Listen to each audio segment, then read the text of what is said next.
আসসালামু আলাইকুম। আশা করি সবাই ভালো আছেন। পলিটেকনিক সিরিজের কেমিস্ট্রি এই কোর্সের আরও একটি অনলাইন ক্লাসে আপনাদেরকে স্বাগতম। আপনারা যারা আমাদের এই কোর্সের পূর্বের ভিডিওগুলো দেখেননি তাদেরকে দেখে আসার জন্য অনুরোধ করছি। আজকের ক্লাসটি আমাদের পাঠ্য বইয়ের নবম অধ্যায় পানি বা ওয়াটার নিয়ে আলোচনা করব। অর্থাৎ পানির ক্ষরতা এই বিষয় নিয়ে আলোচনা থাকবে। শুরুতে আমরা দেখে আসি এই ক্লাসে কি কি বিষয় থাকছে। শুরুতে আমরা ক্ষরপানি এবং মৃদু পানির ধারণা এই বিষয় নিয়ে আলোচনা করব, অর্থাৎ ক্ষরপানি কাকে বলে, মৃদু পানি কাকে বলে এবং তাদের এক্সাম্পল দেখব। দেন আমরা পানির ক্ষরতা এবং ক্ষরতার কারণগুলো এই সম্পর্কে বিস্তারিত আলোচনা করব। দেন আমরা পানির ক্ষরতা দূরীকরণের পারমোটেড প্রণালী এই বিষয় নিয়ে আলোচনা করব।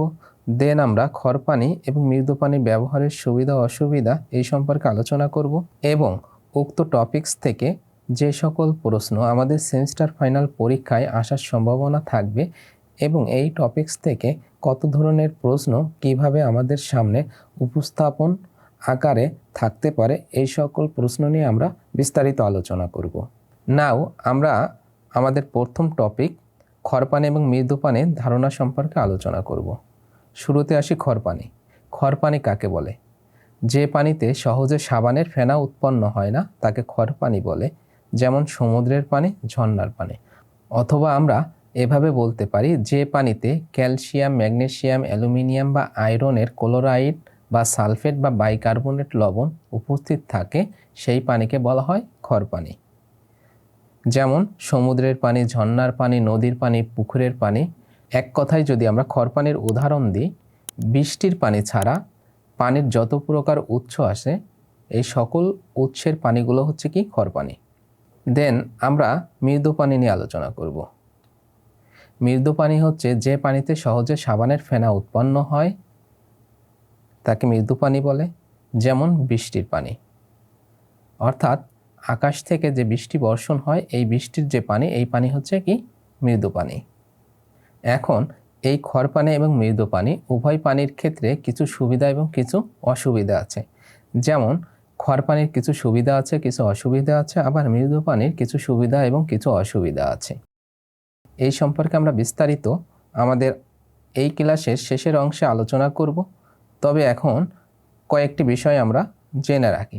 যেমন ক্ষরপানি দ্বারা আমরা যদি জামাকাপড় পরিষ্কার করি তাহলে সাবানের প্রচুর অপচয় হয় এবং আমাদের জামাকাপড়ে বিভিন্ন ধরনের দাগ দূর করতে অসুবিধা হয়। আবার ক্ষরপানিতে যদি আয়রনের পরিমাণ বেশি থাকে তখন দেখা যায় সাদা জামাকাপড়ে এক ধরনের বাদামি দাগের আধিক্য, অর্থাৎ বাদামি কালার হয়ে যায়। বা দীর্ঘদিন যাবৎ এই ক্ষরপানি ব্যবহার করার ফলে আমাদের বাসা বাড়িতে রান্না বাড়ার কাজে যে ধরনের পাতিল ব্যবহার করি এই পাতিলেরও ক্ষয় বেশি হয়। আবার আমরা জামা কাপড় পরিষ্কার করার জন্য যদি মৃদু পানি ব্যবহার করি তাহলে দেখা যায় সহজে সাবানের ফেনা উৎপন্ন হয়, সাবানের অপচয় কম হয়, সহজে জামা কাপড় পরিষ্কার হয় এবং রান্নার কাজে যদি আমরা মৃদু পানি ব্যবহার করি সহজে তরিতরকারি, মাছ, মাংস, শাকসবজি ইত্যাদি সিদ্ধ হয় এবং দ্রুত রান্না করা যায়। আবার খড়পানি যদি ব্যবহার করি তাহলে রান্না করতে সময় বেশি লাগে এবং সিদ্ধ মৃদু পানির তুলনায় কম হয়। আবার মানুষের ব্যবহারের ক্ষেত্রে যদি আমরা বলি, খড়পানি যদি আমরা ব্যবহার করি তাহলে শক্ত হাড় এবং দাঁত গঠনের জন্য উপযোগী। আবার মৃদু পানি যদি ব্যবহার করি তাহলে আমাদের শক্ত হাড় এবং দাঁত গঠনে ব্যাঘাত সৃষ্টি হয় এবং কিছুদিন পর দেখা যায় দাঁতের গোড়া দিয়ে রক্ত পড়ে। এই কারণে খাওয়ার জন্য মৃদু পানি ব্যবহার বেশি উপযোগী নয়, খড়পানি আমাদের শরীরের জন্য অনেক ভালো। এখন আমি আলোচনা করব আমাদের এই টপিক থেকে আমাদের সেমিস্টার ফাইনাল পরীক্ষার জন্য প্রশ্ন কেমন হতে পারে। শুরুতে অতি সংক্ষিপ্ত প্রশ্ন, যেমন আমাদের থাকতে পারে খড়পানি কাকে বলে, দেন আমাদের থাকতে পারে মৃদু পানি কাকে বলে, দেন সংক্ষিপ্ত প্রশ্ন হিসেবে থাকতে পারে যে খড়পানি এবং মৃদু পানির মধ্যে পার্থক্য উল্লেখ করো। আমি যে আপনাদের মাঝে খড়পানি এবং মৃদু পানির যে পার্থক্য নিয়ে আলোচনা করেছি এই পার্থক্য দ্বারা খুব সহজে আমরা এই প্রশ্নটার উত্তর দিতে পারবো। দেন আমি এখন আমাদের এই অধ্যায়ের পরবর্তী টপিক পানির ক্ষরতা এবং ক্ষরতার কারণ এই সম্পর্কে বিস্তারিত আলোচনা করব। পানির ক্ষরতা কাকে বলে? প্রাকৃতিক পানিতে ক্যালসিয়াম, ম্যাগনেসিয়াম, অ্যালুমিনিয়াম ও আয়রনের বাইকার্বনেট, সালফেট ও ক্লোরাইড জাতীয় লবণ দ্রবীভূত অবস্থায় থাকলে পানি ক্ষয় হয়। পানির ক্ষরতা হচ্ছে দুই প্রকার, এক হচ্ছে স্থায়ী ক্ষরতা আর এক হচ্ছে অস্থায়ী ক্ষরতা। এখন পানিতে লবণ থাকবে, কয় প্রকার লবণ থাকবে? 3 প্রকার। আপনারা সবাই মনে রাখবেন, ক্ষরপানি হওয়ার জন্য লবণ প্রয়োজন হচ্ছে কয় প্রকার? 3 প্রকার। এক হচ্ছে ক্লোরাইড, 2 হচ্ছে সালফেট আর 3 হচ্ছে বাইকার্বনেট। বাইকার্বনেট, সালফেট এবং ক্লোরাইড। এবং ধাতু হচ্ছে আমাদের 4টি, একটি হচ্ছে ক্যালসিয়াম, একটি হচ্ছে ম্যাগনেসিয়াম, একটি হচ্ছে অ্যালুমিনিয়াম এবং আরেকটি হচ্ছে আয়রন। অর্থাৎ 4 প্রকার ধাতু দ্বারা 3 প্রকার লবণ, তাহলে 3 এ 4 12টা। এই 12 প্রকার লবণ যদি কোনো পানিতে থাকে, একের অধিক লবণ থাকতে পারে, অর্থাৎ 1 প্রকার লবণ হোক অথবা একের অধিক যদি লবণ একই পানিতে থাকে, তাহলে ওই পানিকে আমরা কি বলবো? ক্ষরপানি বলবো। এই ক্ষরপানি হচ্ছে 2 প্রকার, স্থায়ী ক্ষরতা এবং অস্থায়ী ক্ষরতা। এই স্থায়ী ক্ষরতার জন্য 2 প্রকার লবণ দায়ী এবং অস্থায়ী ক্ষরতার জন্য 1 প্রকার লবণ দায়ী। আমি যে 3 প্রকার লবণের কথা বলেছি, এর মধ্য থেকে স্থায়ী ক্ষরতার জন্য দায়ী হচ্ছে 2 প্রকার লবণ, এক হচ্ছে সালফেট আর এক হচ্ছে ক্লোরাইড। এই 2 প্রকার লবণ, এই 4টা ধাতুর এই 2 প্রকার লবণ যদি থাকে, তাহলে সেই পানি হয় স্থায়ী ক্ষরতা। আবার ওই 4 প্রকার ধাতুর যদি বাইকার্বনেট নামক লবণ থাকে, তাহলে পানির যে ক্ষরতা হয়, ওই ক্ষরতাকে আমরা বলবো কি? অস্থায়ী ক্ষরতা। তাহলে অস্থায়ী ক্ষরতার জন্য 1 প্রকার লবণ দায়ী এবং স্থায়ী ক্ষরতার জন্য আমাদের দায়ী হচ্ছে 2 প্রকার লবণ, এক হচ্ছে সালফেট আর এক হচ্ছে ক্লোরাইড। আর অস্থায়ী ক্ষরতার জন্য শুধুমাত্র বাইকার্বনেট। এখন এই বাইকার্বনেট লবণ কার কার হবে? 4টা ধাতুর, এক হচ্ছে কি? ক্যালসিয়াম, ম্যাগনেসিয়াম, অ্যালুমিনিয়াম এবং আয়রনের। এভাবে মনে রাখবেন যে 3 প্রকার লবণ এবং ধাতু হচ্ছে কয়টি? 4টি। একটি হচ্ছে ক্যালসিয়াম, একটি হচ্ছে ম্যাগনেসিয়াম, একটি হচ্ছে অ্যালুমিনিয়াম এবং আরেকটি হচ্ছে কি? আয়রন। এখন আমরা স্থায়ী ক্ষরতার সংজ্ঞা দিব। স্থায়ী ক্ষরতা: পানিতে ক্যালসিয়াম, ম্যাগনেসিয়াম, অ্যালুমিনিয়াম ও আয়রনের সালফেট এবং ক্লোরাইড জাতীয় লবণ দ্রবীভূত অবস্থায় থাকলে পানি স্থায়ী ক্ষর হয়। যেমন ক্যালসিয়াম ক্লোরাইড, ম্যাগনেসিয়াম ক্লোরাইড অথবা অ্যালুমিনিয়াম ক্লোরাইড ইত্যাদি, অথবা calcium sulphate, magnesium sulphate, aluminium sulphate. এভাবে 8 প্রকার লবণ হতে পারে পানির স্থায়ী ক্ষরতার জন্য। দেন আমরা এখন অস্থায়ী ক্ষরতা কাকে বলে সেটি দেখব। পানিতে ক্যালসিয়াম, ম্যাগনেসিয়াম, অ্যালুমিনিয়াম ও আয়রনের বাইকার্বনেট জাতীয় লবণ দ্রবীভূত অবস্থায় থাকলে পানি অস্থায়ী ক্ষরতা হয়। যেমন কি? ক্যালসিয়াম বাইকার্বনেট, ম্যাগনেসিয়াম বাইকার্বনেট ইত্যাদি। এই লবণগুলো হচ্ছে পানির অস্থায়ী ক্ষরতার জন্য দায়ী। এখন এই পানির অস্থায়ী ক্ষরতা সহজে দূর করা যায়, কিন্তু স্থায়ী ক্ষরতা সহজে দূর করা যায় না। এই স্থায়ী ক্ষরতা দূর করতে হলে আমাদের কিছু পদ্ধতি অবলম্বন করা হয়, আবার অস্থায়ী ক্ষরতা দূর করার জন্য কিছু পদ্ধতি অবলম্বন করা হয়। এই পদ্ধতিগুলো আমরা একটু পরে আলোচনা করব। এখন দেখব এই টপিক থেকে আমাদের সেমিস্টার ফাইনাল পরীক্ষায় কেমন প্রশ্ন হতে পারে। অতি সংক্ষিপ্ত প্রশ্ন হিসেবে থাকার সম্ভাবনা আছে যে পানির ক্ষরতা কাকে বলে অথবা পানির ক্ষরতার কারণ কি। পানির ক্ষরতার কারণ হচ্ছে কয়টি লবণ? 3টি লবণ এবং 4টি ধাতুর 3টি লবণ, অর্থাৎ ক্যালসিয়াম, ম্যাগনেসিয়াম, অ্যালুমিনিয়াম এবং আয়রনের ক্লোরাইড, সালফেট এবং বাইকার্বনেট লবণ যদি ওই পানিতে দ্রবীভূত অবস্থায় থাকে, তাহলে পানির কি হয়? ক্ষরতা হয়। দেন আমাদের প্রশ্ন থাকতে পারে পানির স্থায়ী ক্ষরতা কাকে বলে বা কারণ কি, অথবা আমাদের প্রশ্ন এভাবে থাকতে পারে যে পানি ক্ষরতার জন্য দায়ী লবণগুলো উল্লেখ করো, অথবা থাকতে পারে পানির স্থায়ী ক্ষরতার জন্য কোন লবণগুলো দায়ী, অথবা পানির অস্থায়ী ক্ষরতার জন্য কোন লবণগুলো দায়ী। এবং প্রশ্ন থাকতে পারে পানির অস্থায়ী ক্ষরতা কাকে বলে বা কারণ কি। দেন এই টপিক থেকে আমাদের জন্য সংক্ষিপ্ত প্রশ্ন থাকতে পারে যে পানির স্থায়ী ক্ষরতা এবং অস্থায়ী ক্ষরতার মধ্যে পার্থক্য উল্লেখ করো, অথবা পানির ক্ষরতা কাকে বলে, পানির ক্ষরতা কত প্রকার, কি কি আলোচনা করো। দেন আমরা এখন আমাদের এই অধ্যায়ের পরবর্তী টপিক এবং খুবই গুরুত্বপূর্ণ টপিক পানির ক্ষরতা দূরীকরণের পারমুটিট প্রণালী নিয়ে আলোচনা করব। শুরুতে আসি পারমুটিট কি। পারমুটিট হলো অদ্রবণীয় এবং আর্দ্র সোডিয়াম অ্যালুমিনিয়াম আর্থোসিলিকেট। আর্দ্র কথার অর্থ হচ্ছে ওই পদার্থের মধ্যে অবশ্যই কি থাকবে? পানি থাকবে বা জলীয় বাষ্প থাকবে। এই কারণে ওই পদার্থকে, অর্থাৎ যে পদার্থের মধ্যে কেলাস পানি থাকে ওই পদার্থের নামের শুরুতে কি বলা হয়? আর্দ্র বলা হয়। এই কারণে পারমোটিটের সংকেত হচ্ছে আর্দ্র সোডিয়াম অ্যালুমিনিয়াম আর্থোসিলিকেট। আমরা স্ক্রিনে যে সংকেতটা দেখতে পাচ্ছি এটা হচ্ছে পারমোটিটের সংকেত। অথবা পারমোটিটের সংকেত আমরা এভাবেও লিখতে পারি, 1 অণু সোডিয়াম মনোঅক্সাইড, 1 অণু অ্যালুমিনিয়াম অক্সাইড, 2 অণু বালু বা সিলিকা এবং 6 অণু পানি। এটি হচ্ছে আমাদের পারমোটিটের রাসায়নিক সংকেত। অনেক সময় সোডিয়াম, অ্যালুমিনিয়াম, আর্থোসিলিকেট এবং 3 অণু পানি H2O এভাবে লেখা হয়। অনেক সময় সোডিয়াম জিওলাইট এভাবে লেখা হয়, অর্থাৎ পারমোটিটকে জিওলাইটও বলা হয়। এই জিওলাইটকে জেড দ্বারা প্রকাশ করা হয়, Na2Z। এটি হচ্ছে সোডিয়াম জিওলাইট বা পারমোটিট, যার রাসায়নিক নাম হচ্ছে আর্দ্র সোডিয়াম অ্যালুমিনিয়াম আর্থোসিলিকেট। এখন আমরা এই পারমোটিট প্রণালী পানির স্থায়ী ক্ষারতা বা অস্থায়ী ক্ষারতা দূর করার জন্য কিভাবে কাজ করে সেটি দেখব। এর জন্য আমরা সর্বপ্রথম একটা চিত্র দেখব। আমরা স্ক্রিনে একটি ফিগার দেখতে পাচ্ছি। এটি হচ্ছে পারমোটিট প্রণালীর একটি চিত্র বা ফিগার, বা জিওলাইট পদ্ধতির একটি চিত্র বা ফিগার।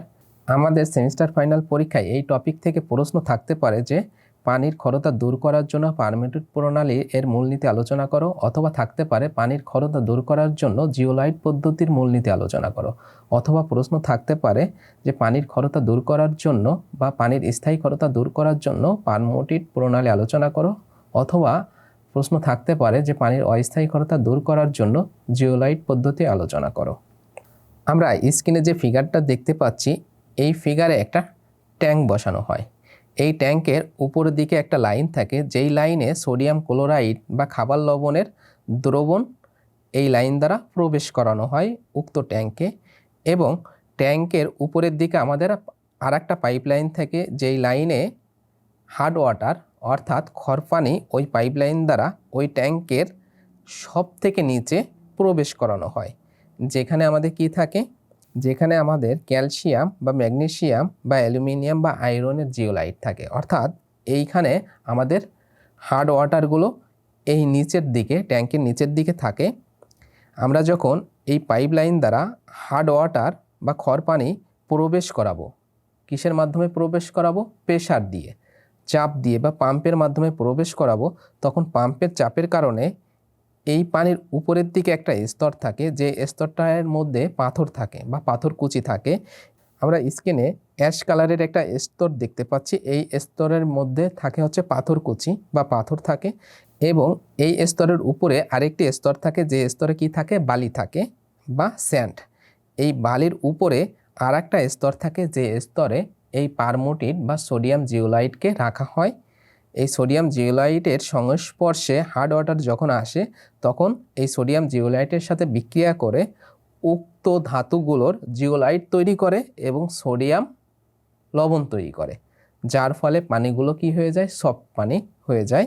এই সফট পানি উপরে আমরা নীল কালারের যে লেয়ারটা দেখতে পাচ্ছি, এটি হচ্ছে আমাদের সফট পানি বা মৃদু পানি, যা পাইপলাইনের মধ্যে বাইরে বের করা হয়, এবং এই পানি আমরা বিভিন্ন কাজে ব্যবহার করে থাকি। এখন আমরা দেখব এই সোডিয়াম জিওলাইট বা সোডিয়াম পারমোটিট তার রাসায়নিক পরিবর্তনটা কেমন হতে পারে বা রাসায়নিক রিয়াকশনটা কেমন হতে পারে।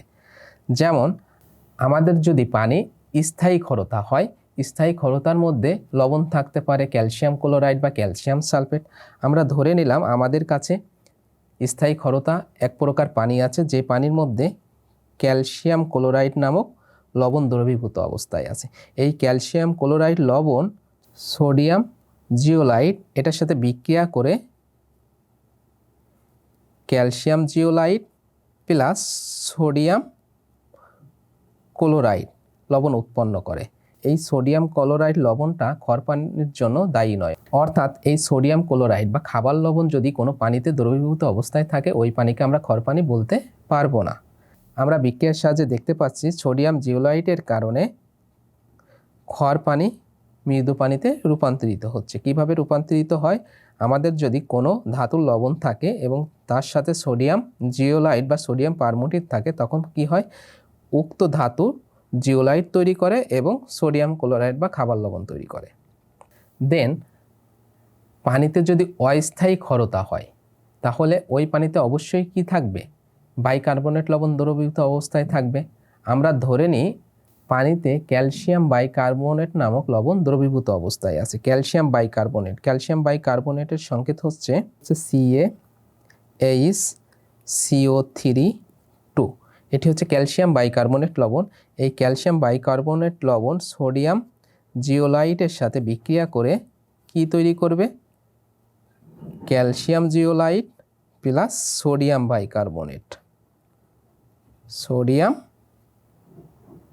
বাইকার্বনেট, সো আমরা বিক্রিয়া থেকে দেখতে পাচ্ছি যে পানিতে যদি অস্থায়ী ক্ষারতা হয়, এই অস্থায়ী ক্ষারতাও পারমোটেট পদ্ধতিতে তাকে কি করা যায়, মৃদু পানিতে রূপান্তর করা যায়। এই ছিল হচ্ছে আমাদের পারমোটেট পদ্ধতির মূলনীতি, যে পারমোটেট প্রণালীতে কিভাবে পানির ক্ষারতা দূর করা যায়। আমরা এখন আমাদের এই টপিক থেকে আমাদের সেমিস্টার ফাইনাল পরীক্ষায় প্রশ্ন কিভাবে হতে পারে সেটি দেখব। শুরুতে অতি সংক্ষিপ্ত প্রশ্ন হিসেবে আমাদের মাঝে থাকতে পারে যে পারমোটেট বা জিওলাইট কি, অথবা পারমোটেট বা জিওলাইটের রাসায়নিক সংকেত লিখো। তখন আমরা পারমোটেট বা জিওলাইটের রাসায়নিক সংকেত লিখব। দেন আমাদের সংক্ষিপ্ত প্রশ্ন হিসেবে থাকতে পারে যে পারমোটেট প্রণালীর মূলনীতি আলোচনা করো, অথবা অকেজো পারমোটেট কিভাবে সক্রিয় করা যায়। এবং রচনামূলক প্রশ্ন হিসেবে আমাদের সেমিস্টার ফাইনাল পরীক্ষায় আসতে পারে যে পানির ক্ষারতা কিভাবে দূর করা যায়, যে কোনো একটি পদ্ধতি আলোচনা করো। অথবা প্রশ্ন এভাবে হতে পারে যে পানির অস্থায়ী ক্ষারতা বা স্থায়ী ক্ষারতা দূরীকরণের পারমোটেট প্রণালী বা একটি পদ্ধতি আলোচনা করো। তখন আমরা পারমোটেট পদ্ধতি আলোচনা করব। এখন এই অকেজো পারমোটেট কিভাবে সক্রিয় করা যায় এই টপিক নিয়ে আপনাদের মাঝে আমি আলোচনা করিনি। আমরা এখন দেখব যে অকেজো পারমোটেট আমরা কিভাবে সক্রিয় করতে পারি। যখন পারমোটেট অকেজো হয়ে যাবে তখন কি হবে, ধাতুর জিওলাইট তৈরি করবে, যেমন ক্যালসিয়াম জিওলাইট।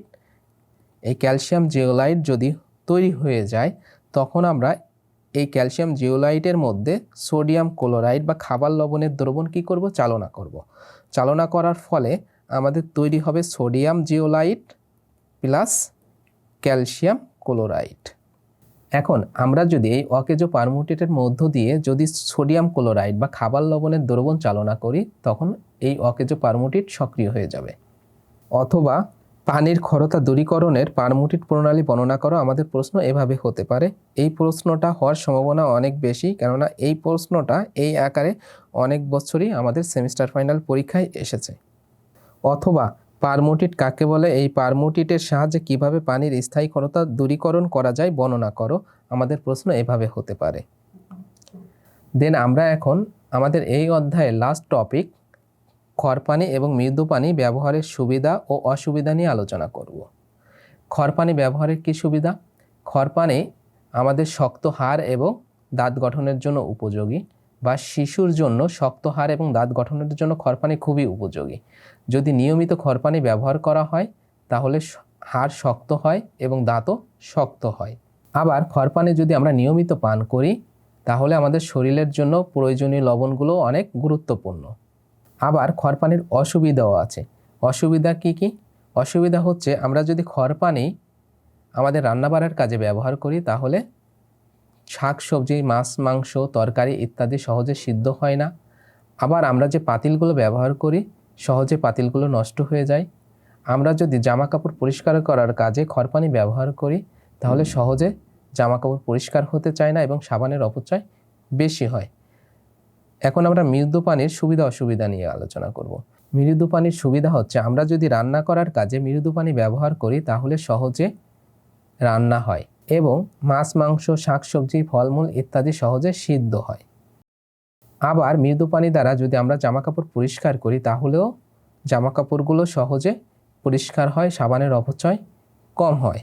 এবং পান করার কাজে যদি আমরা মৃদু পানি ব্যবহার করি তাহলে দীর্ঘদিন যাবৎ পান করার ফলে আমাদের দাঁতগুলো দুর্বল হয়ে যায় এবং দাঁতের গোড়া দিয়ে রক্ত বের হয় এবং আমাদের হাড়গুলো দুর্বল হয়ে যায়, যার ফলে পান করার জন্য মৃদু পানি উপযোগী নয়। খড়পানি পান করার জন্য সবথেকে ভালো। আবার ইন্ডাস্ট্রিতে যদি আমরা খড়পানি ব্যবহার করি, যেমন বয়লারের মধ্যে যদি আমরা খড়পানি ব্যবহার করি তাহলে দীর্ঘদিন যাবৎ ব্যবহার করার ফলে এই খড়পানির মধ্যে যে লবণগুলো থাকে বা ময়লাগুলো থাকে এগুলো নিচে কি হয়, বয়লারের নিচে স্কেলিং পড়ে, যার ফলে বয়লার মাঝে মাঝে পরিষ্কার করার প্রয়োজন হয় এবং বয়লারের পার্টসপাতি বা যন্ত্রপাতিগুলো সহজে নষ্ট হয়ে যায়, দীর্ঘদিন পর্যন্ত যন্ত্রপাতিগুলো ভালো থাকে না। আবার আমরা যদি বয়লারে মৃদু পানি ব্যবহার করি তাহলে এই মৃদু পানিতে যেহেতু লবণ থাকে না সে কারণে বয়লারের নিচে স্কেলিং পড়ে না এবং দীর্ঘদিন যাবৎ বয়লারের যন্ত্রপাতিগুলো ভালো থাকে এবং মেনটেন্যান্স খরচও কম হয়। আমরা এই টপিকটাও আমাদের এই খড়পানি এবং মৃদু পানির সুবিধা অসুবিধা হিসেবে উল্লেখ করতে পারি। এই ছিল আমাদের খড়পানি এবং মৃদু পানির সুবিধা এবং অসুবিধা। আমরা এখন দেখব এই টপিক থেকে আমাদের সেমিস্টার ফাইনাল পরীক্ষায় প্রশ্ন কিভাবে হতে পারে। এই টপিক থেকে সংক্ষিপ্ত প্রশ্নই থাকার সম্ভাবনা বেশি। সংক্ষিপ্ত প্রশ্ন হিসেবে আমাদের মাঝে থাকতে পারে খড়পানি ব্যবহারের সুবিধা ও অসুবিধা লেখো, অথবা থাকতে পারে মৃদু পানি ব্যবহারের সুবিধা অসুবিধা লেখো, অথবা প্রশ্ন থাকতে পারে খড়পানি এবং মৃদু পানির মধ্যে পার্থক্য আলোচনা করো বা পার্থক্য লিখো। এই ছিল আমাদের আজকের ক্লাসের মূল আলোচনা। আগামী ক্লাসে আমাদের এই কোর্সের নতুন কোনো অধ্যায় নিয়ে আবার আপনাদের মাঝে উপস্থিত হব। এই পর্যন্ত আল্লাহ তাআলা আমাদের সবাইকে সুস্থ ও সুন্দর রাখুক এই প্রত্যাশায় এবং সবাইকে ধন্যবাদ জানিয়ে আজকের ক্লাস এখানেই শেষ করছি। আল্লাহ হাফেজ। আসসালামু আলাইকুম।